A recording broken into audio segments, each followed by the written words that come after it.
আজকে আমরা আর গুণন বা বজ্রগুণন পদ্ধতিতে সমাধান করা শিখব এবং এই আর গুণন বা বজ্রগুণন পদ্ধতিতে কিভাবে সহজভাবে সমাধান করলে তোমরা পারবা তাই আমি আজ করানোর চেষ্টা করব। তো সর্বপ্রথম তোমাকে আর গুণন বা বজ্রগুণন পদ্ধতিতে দুইটা সমীকরণ দেওয়া থাকবে। তো এই দুইটা সমীকরণ তোমার প্রশ্নে দেওয়া থাকবে। তো দুইটা সমীকরণ থেকে তোমাকে কিভাবে করতে হবে সুন্দরভাবে আমরা প্রশ্ন থেকে 1 নং দেওয়া আছে বলে আমরা তুলব, দেওয়া আছে বলে আমরা তুলব, দেওয়া আছে। দেখো তো দেওয়া আছে, এই সমীকরণটা দেওয়া ছিল 7x - 8y সমান কত -9। তাহলে এখানে বা দেখো বজ্রগুণনের সবটিকে একদিকে আনতে হয়, এটা নিয়ম। সবটি অর্থাৎ সবটিকে সমানের এই পাশে আনতে হয় এবং সমানের ওই পাশে শূন্য করতে হয়, এটা হচ্ছে প্রথম নিয়ম।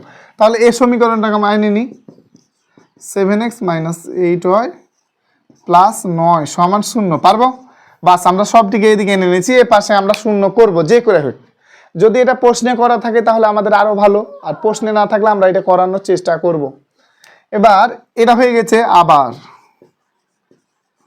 আবার দেখো 5x - 4y সমান -3 আছে আরেকটা, এটা আছে আরেকটা।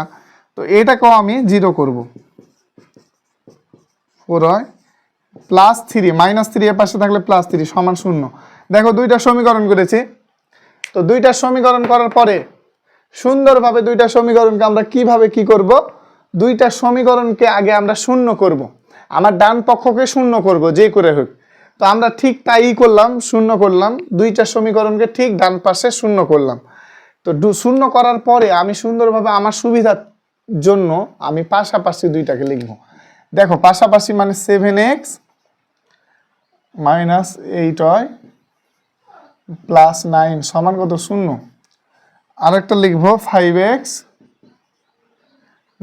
4y + 3 সমান 0। দুইটা পাশাপাশি লেখার পরে, দুইটাকে সুন্দরভাবে পাশাপাশি লেখার পরে আমি কি করব, আমি করার চেষ্টা করব যে আমি সুন্দরভাবে x ডিভাইড বাই দেব, y ডিভাইড বাই দেব, 1 ডিভাইড বাই দেব। বাস, এটা আমরা বুঝেছি। সর্বপ্রথম দুইটা সমীকরণকে ডান পক্ষে শূন্য আনার চেষ্টা করব। শূন্য আনার পরে দুইটাকে পাশাপাশি লিখবো, অর্থাৎ x এর নিচে x, y এর নিচে y, সহগের নিচে সহগ মানে এই ধ্রুবক কনস্ট্যান্টের নিচে কনস্ট্যান্ট। এভাবে লেখার পরে x ডিভাইড বাই সমান y ডিভাইড বাই সমান 1 ডিভাইড বাই। যেহেতু আমার x চলক এর জন্য x লিখেছি, y চলক এর জন্য y লিখেছি। তোমার যদি p q চলক থাকে তাহলে p q তুমি ধরতে পারো। তো এবার কি করব, আড়াআড়ি গুণ বা বজ্র গুণ বা আর গুণ, তার মানেও আমরা বুঝতে পারছি আড়াআড়ি গুণ। তো সুন্দরভাবে এক্স এর নিচে আমরা কোনটা বসাবো, এক্স এর নিচে আমরা সেটাই বসাবো। আমরা সুন্দরভাবে এক্সকে এভাবে ঢেকে নেব। ঢেকে নেওয়ার পরে দেখো তো এটা আর গুণন কিভাবে হচ্ছে। দেখো তো আমি দেখতে পাচ্ছি যে এখানে এটার সাথে এটা গুণ আর এটার সাথে এটা গুণ, কিন্তু আমরা চলকগুলা গুণ করব। কিভাবে চলক গুণ করব দেখো, আড়াআড়ি গুণ করলে -8 এর সাথে +3 যাচ্ছে, তাহলে -8 এর সাথে +3 তে মাইনাসে প্লাসে মাইনাস 3 × 8 = 24। এবার সূত্রের দিতে হয় মাইনাস, কিসের দিতে হয় মাইনাস, সূত্রের মাইনাস, সূত্রের মাইনাস দিলাম। এবার মাইনাসে প্লাসে মাইনাস, মাইনাসে মাইনাসে প্লাস হয়ে গেল। এটা 4 নং 36, 4 নং 36 আমরা বসাই দিলাম। এবার ওয়াই এর নিচে আমরা কি বসাবো, তার মানে ওয়াই কে আমরা ঢেকে নেব। এভাবে ওয়াই কে ঢেকে নিলাম, ওয়াই সমস্ত কিছু ঢেকে নিলাম। তাহলে এখানে থাকছে কি দেখো, আমরা এবার নিচ থেকে ধরবো। এটা অবশ্যই নিচ থেকে না ধরলে ভুল হয়ে যাবে। কেমন, 5 এর সাথে 9 গুণ আর এটা 7 এর সাথে 3 গুণ। তাহলে আগে কিন্তু নিচ থেকে ধরতে হবে, 5 এর সাথে 9 গুণ আর 3 এর সাথে 7 গুণ, তাহলে আড়াআড়ি গুণ হয়ে যাবে। ওয়াই এর নিচে কিভাবে, প্লাসে প্লাস 5 নং 45। এবার সূত্রের মাইনাস, 3 × 7 = 21 হলো। এবার 1 এর নিচে আমরা কি দিব, ধ্রুবক এই কনস্ট্যান্টটা আমরা ঢেকে নেব।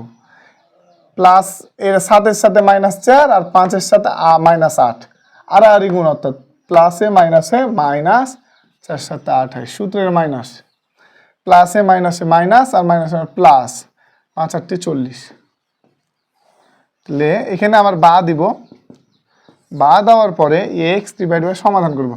-24 + 36, তাহলে 6 × 6 = 12, তাহলে এখানে +12 সমান ওয়াই নিচে কত হচ্ছে 45 - 24, তাহলে কত হচ্ছে এটা 24 সমান 1 এর নিচে কত হচ্ছে 1 এর নিচে হচ্ছে -28 + 24, তাহলে 12।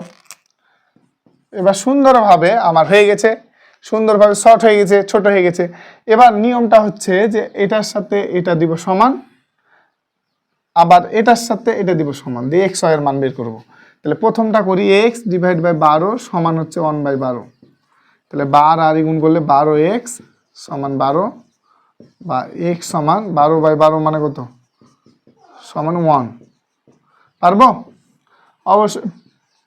আবার এটার সাথে এটা সমান, তাহলে y/24 সমান 1/12, বা 12y সমান 24, বা y সমান 24/12 সমান 2।